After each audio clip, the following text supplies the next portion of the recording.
middle-class Tamil family, and his place of birth, Rameshwaram, is an island town in the state of Tamil Nadu. APJ Abdul Kalam's ancestral house was very old. It was built in the 19th century. It was a Pakka house, which was made of bricks and limestone. It is located on the Mosque Street in Rameshwaram. APJ Abdul Kalam's father's name was Jainul Abidin. APJ says that his father was not rich. He did not have wealth. He was not highly educated. But despite these disadvantages, he had some other qualities. He was naturally very wise and was generous too. APJ says that his father used to avoid any kind of inessential comforts and luxuries. He provided them all the necessary things like food, clothes and medicines. APJ's mother was Ashima. She used to help his father. She was very great support and help to him. APJ's mother was also generous and kind-hearted. Every day she used to feed a lot of people. She fed a greater number of people from outside than the total number of the members in their family. Abdul Kalam had many siblings, and he describes himself that he had short height and common looks. He did not have any exceptional looks. On the contrary, his parents were very tall and handsome. They were very good looking. APJ did not inherit their physical qualities. APJ was 8 years old when the Second World War broke in the year 1939. So we can calculate that he was born in the year 1931. The demand for tamarind seed increased in the market. APJ used to collect and sell the tamarind seeds to a provision shop located on Mosque Street. He would earn a mere sum of 1 anna, which equals 6 paise. When he addresses it as a princely sum, something very great and valuable, he is being ironic, as the amount was very meager.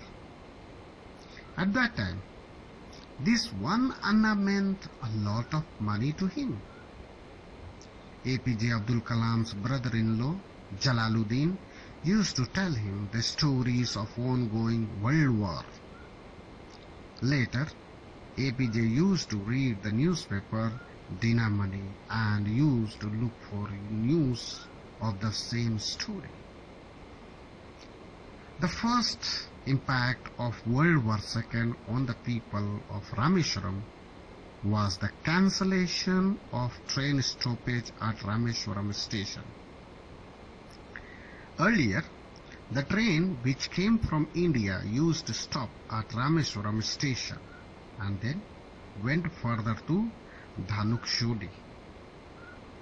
But now, the halt was cancelled and the train went from India to Dhanukshodi without stopping at Rameshwaram.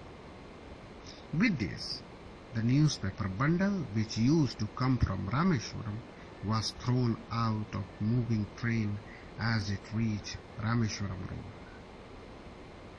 Abdul Kalam, cousin Samshuddin, used to distribute the newspaper in Rameshwaram.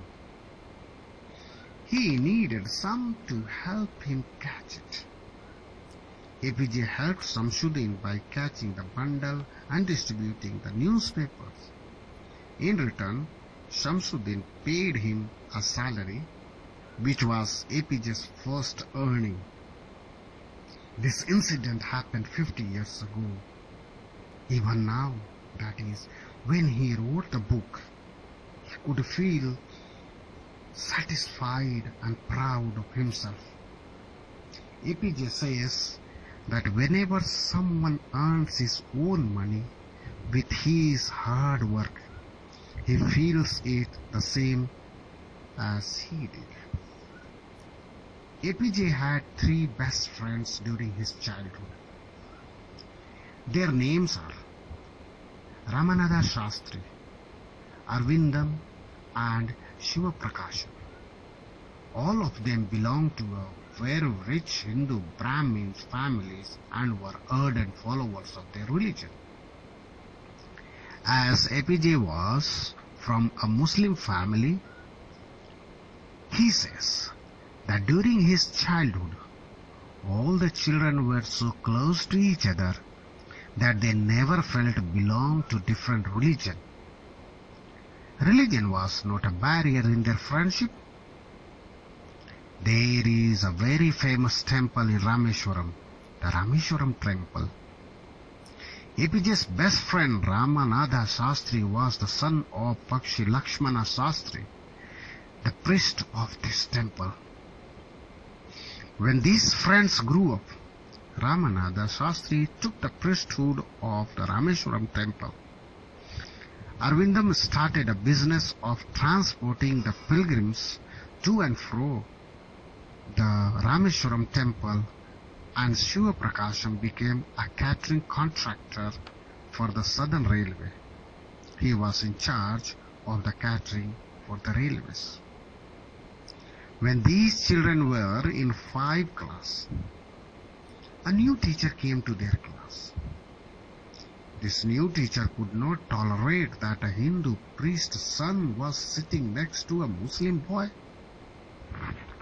He told APJ to go and sit on the last bench, as he belonged to a lower rank of the society.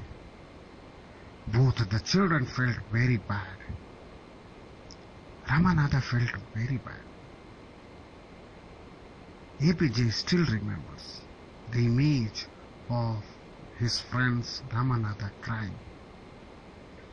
It felt a lifelong impression on Kalam's of his friends' feeling for him. Whenever the Sri Sita Rama Kalyanam ceremony used to take place, APJ's family also took part in it. They used to arrange the boats for it. They used to make a special platform on the boats on which the statue of Ram and Sita were placed and transported from the temple to the marriage site, which was in the middle of a pond named Ramatirtha. This pond was near APJ's house. When he was growing up, he never thought that there was any difference between Hindus and Muslims as they participated in the Hindu festivals wholeheartedly. APJ says that they listened to stories from the Ramayana and the life of the prophet from their mother and grandmother as bedtime stories. So they listened to the stories of both Hindu gods and Muslim gods. There was no differentiation on the ground of religion. Both children went home and told their parents about the incident, and Ramanatha's father Lakshmana Shastri called the new teacher and scolded him. He told him not to kill the children's friendship by putting the venomous discrimination of caste and religion into their innocent mind. He told the teacher either to ask sorry for the wrong he had done or else leave the school. The teacher asked sorry for the mistake he had done, and due to Lakshmana Shastri's determination, his thoughts about religion and caste changed. The division of society into 4 groups, Brahmin, Kshatriya, Vaishya, Shudras, are strictly followed in Rameshwaram. Abdul Kalam's science teacher, Shiva Subramaniam Iyer, was a religious person, an orthodox Brahmin, but was a rebellious type person. He did not believe in distinction on the basis of caste system. He worked very hard to break these social barriers. He wanted that people of different castes should interact with each other.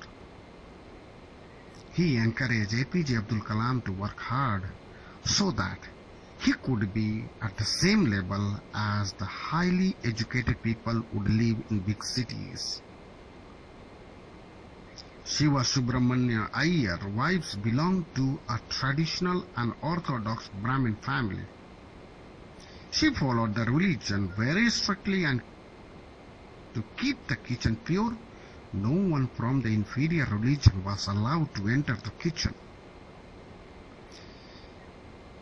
When Shiva Subramanya Iyer called APJ Abdul Kalam for the dinner at his home, his wife feared that a boy from a Muslim family would make her kitchen impure.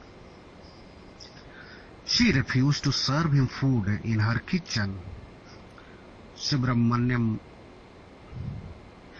Subramanyam Iyer was neither upset nor angry.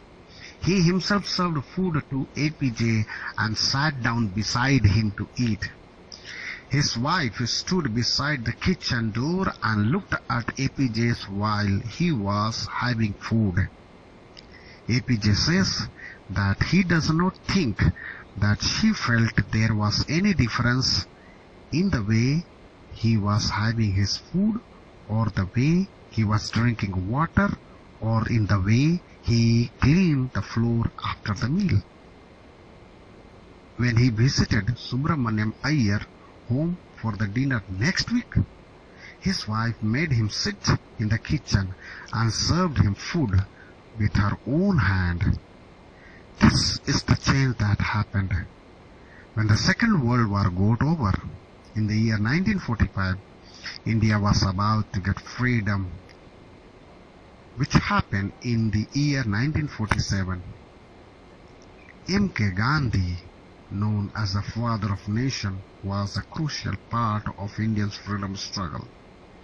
The entire country was filled with hope and happiness. Everyone was hoping that now they would get their freedom. APJ asked his father to allow him to go to Ramanathapuram, which was the district headquarters for higher studies. In reply, his father told him that he knew that APJ needed to go away so that he could move ahead in life. He gave the example of seagull, which flies away in the sky all alone and does not have a nest. It means it does not have a home of its own, as it keeps on flying from one place to another. When APJ's mother came to know that he was about to leave home and wanted to go to Ramanathapuram for higher studies, she got upset.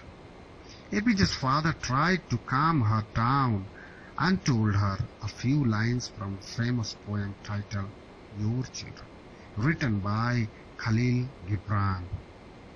He said that your children are not your children, they are the children of life. Don't think that you can rule your children. They are results of life's desire for itself. They have their own thoughts. He asked her to give them freedom to fulfill their thoughts.